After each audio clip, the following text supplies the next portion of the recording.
So I just saw Jupiter Ascending, and wow, what a surprise, it was an incomprehensible piece of shit. Who could have seen this coming? So to describe exactly what this movie did wrong, I am forced to describe this whole movie. So before I do that, here's my quick spoiler-free review. Get really fucking baked. I mean, I wasn't, because I'm trying to do this somewhat professionally, but all throughout the film I kept thinking that this would be the perfect movie to do exactly that. This is so far the best comedy of 2015. Alright, I'm just gonna start describing the whole plot now. From the beginning of the film, they're trying to paint Mila Kunis as some relatable everyday working girl. She wakes up out of bed and says, "I hate my life," and then we see her cleaning toilets all day. But she looks too goddamn pretty. You know, if you're gonna write your character that way, then you might not want to make it look as though they've gone through 3 hours of makeup. Like what, did she do that in her sleep? Maybe she only wakes up at 4:45 in the morning so she has enough time to doll herself up and look pretty for the toilets. So then Mila Kunis is with her friend who's changing clothes. So then Mila Kunis goes off to the side for a little while aliens break in and do something with her friend's body, like they're lifting it up and inspecting it or something. So Mila Kunis's first reaction is to take a picture with her phone, but then her phone starts ringing and the aliens see that she's there. So the aliens run to her and immediately use a ripoff of the neuralizer from Men in Black. So the two girls' memories get erased and they wake up in the exact same position they were in before the aliens showed up. So did the aliens pick her friend up off of the floor and perfectly prop her back up to be sitting again? Later in the movie they explain that in fact they erase memories.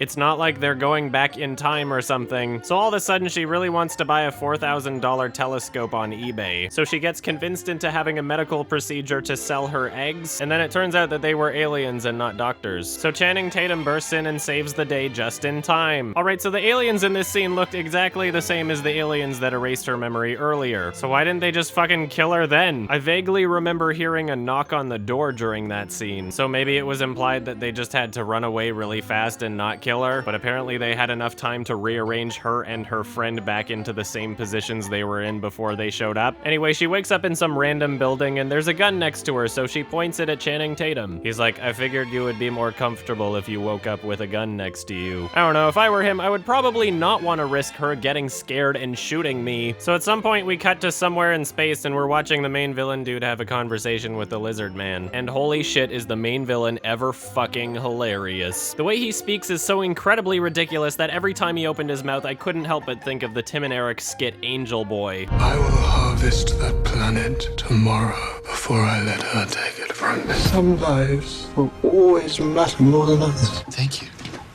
I hope you enjoyed my singing voice. Thanks, Scotty. I kinda wish they showed this character more in the trailers and web clips because honestly, you'll kinda have to see the movie just to see how hilarious it gets. He is one of the main driving forces of hilarity in this film, and he gets more screen time as the film goes on. I was having a fucking blast laughing at this horrible line delivery. And holy shit, this guy is nominated for an Oscar right now. I should also mention that the sound design on the lizard dude sounds incredibly artificial. Still alive. Anyway, they end the scene in a pretty hilarious way. I want her found, and I want her dead.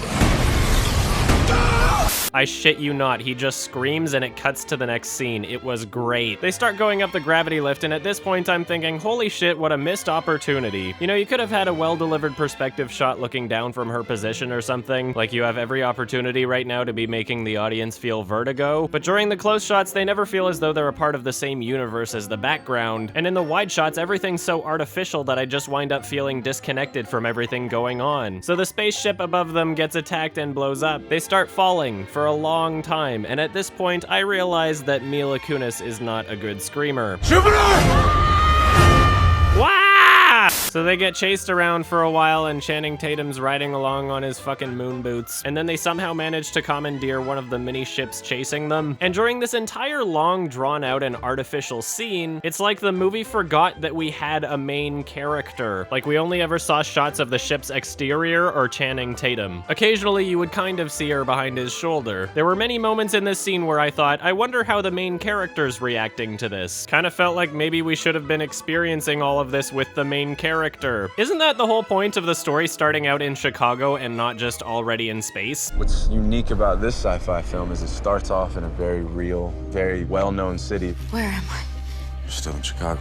but it's different. It's not in the bowels of just Earth. Apparently whatever the main character's experiencing at this point is not relevant to the story. And then as soon as the chase sequence ends and they land, Mila Kunis does not really look all that out of breath. I don't know, if you're gonna imply that what we just saw was supposed to be a heart-racing thrill ride, then you might want to have that reflected in the main character. Why would you even try to establish her as relatable if she's not gonna react normally to fucking anything going on? So Channing Tatum brings Mila Kunis to a farm where there's lots of bees everywhere, and then Channing Tatum and Sean Bean have a fight scene for no reason. They then get distracted because Mila Kunis now has wings made of bees. They go inside and Sean Bean explains what's going on. He says, bees are genetically designed to sense royalty. And at that moment, the entire audience in the theater simultaneously farted. Like from several directions, it seemed as though people had their hands over their mouths to try and hold back their reactions. Literally, the line happened and then all I could hear was So Sean Bean drones on forever and explains more and more exposition. And then the aliens show up again. And then there's a dude with a giant gun, but it apparently only shoots air at people. So Mila Kunis gets knocked out and the alien's about to kill her, but then these two show up and then kill the aliens and the dude with the air gun. And they kidnap her instead. So they get her into the ship and Channing Tatum runs super fast from the farm and then manages to grab onto the outside of the ship as it's flying away. And he fucking hangs on shirtless with no fucking spacesuit while it flies to another fucking galaxy. Do you not need to breathe? Aren't you gonna get a little cold? So as the ship's close to landing, he uses his moon boots to jump off of it. And now Mila Kunis is introduced to some lady who throws more exposition at her. Like now this is all just about explaining how you can go into a hot tub and come back out with a different skin. This is like an hour through the movie and they're still trying to introduce new shit to explain to us. And best of all, it never fucking pays off, ever. Were you planning on doing anything with that character or concept? Seems like half of the movie they're just introducing ideas that don't really go anywhere. And during all the time it takes for them to explain each of these ideas, there's so much implied significance, but then it just never fucking shows up again in the whole movie. Like what was up with the characters that just kidnapped her? It seems like that was literally their only purpose in the entire story. So Channing Tatum takes Mila Kunis away from the hot tub lady, and then he starts explaining why he's got those stupid fucking ears. So apparently this guy's part wolf, but the only part about him that looks like a wolf visually is his stupid fucking ears. I feel like they kept his design as human as possible just so mainstream audience members can still get wet over Channing Tatum's face. Like, are the lizard dudes also hybrids of some sort, or are they their own species? There's a dude with an owl face, there's a dude with an elephant face, and there's some lady with mouse ears. I feel like this is all just one giant attempt to make the movie look as science fiction-y as possible, but just nobody had the heart to tell the Wachowskis that the design looked fucking stupid. The Wachowskis are the most detail-oriented directors when it comes to sets and design that I've ever worked with. It's so in their head that even when they describe it, it never quite makes sense until you actually see it. Why is it only his ears? So anyway, Mila Kunis starts coming onto him really hard. She's like, I hate it when people call me your majesty, except when you say it, it makes me really fucking wet. And we all know the line from the trailer where he goes, I have more in common with a dog than you, and she goes, I love dogs. I've always loved dogs.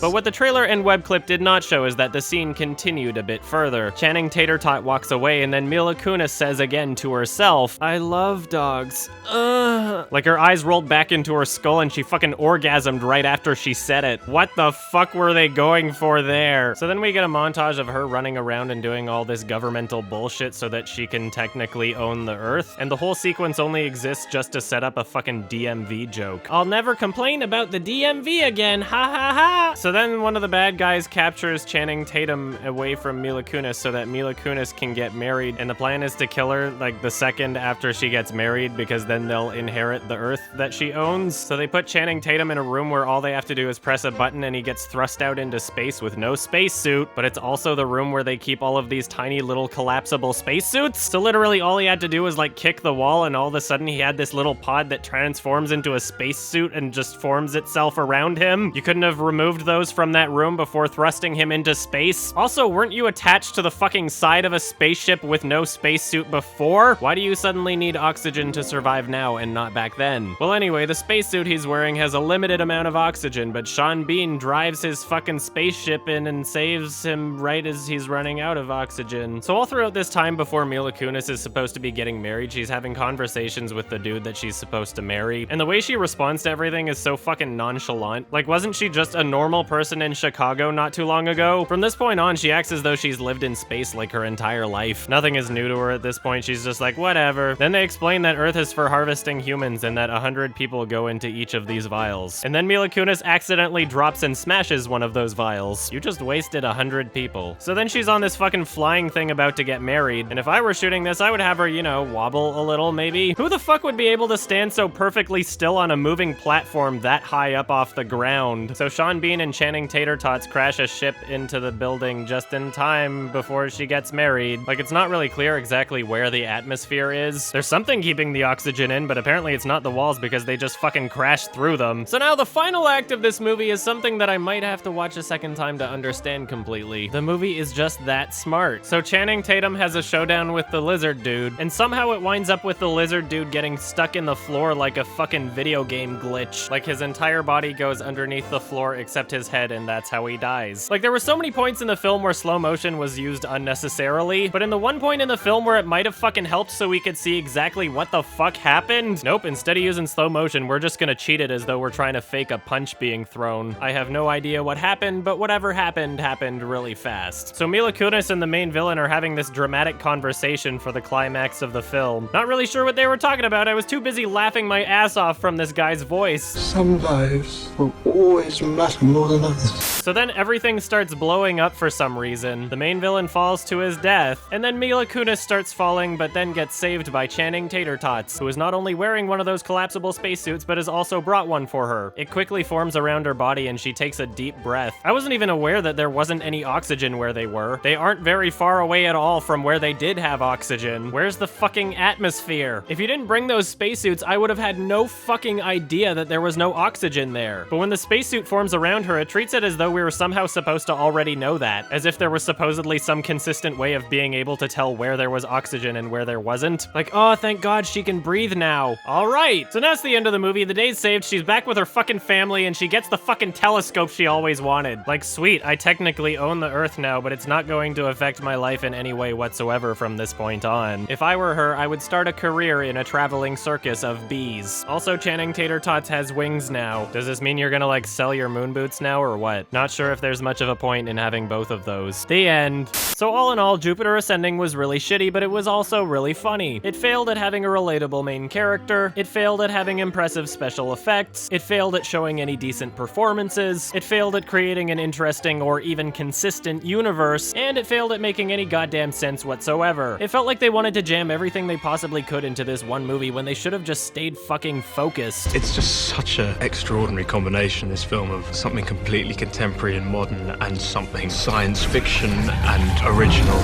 Half of the movie was them explaining shit that would never fucking pay off anyway, and by the time everything was explained, the movie was just about over. Anyway, see it if this seems funny to you, and don't see it if it seems painful to you. I'll likely be seeing it again just for that horrible performance, and I'm giving this one a 4 out of 10. Hey guys, guess what? I'm still trying to get a Twitch partnership. I've been gaining close to 1,000 followers every 2 weeks, and yet they still have not approved my application. So what else can we do but try to get even more? Invite your friends to the live chat where no one is safe. Stare in awe and wonderment as I fail to complete the most basic of video gaming tasks. Vent about your various life problems. Make new friends with Coyote Butt. I stream at least every Sunday. Skip church and see me instead. If you look at the playlist for my YMS videos versus the quickies, it's like quickies take up 5 hours total, every quickie I've ever made, and YMS— oh god, fuck!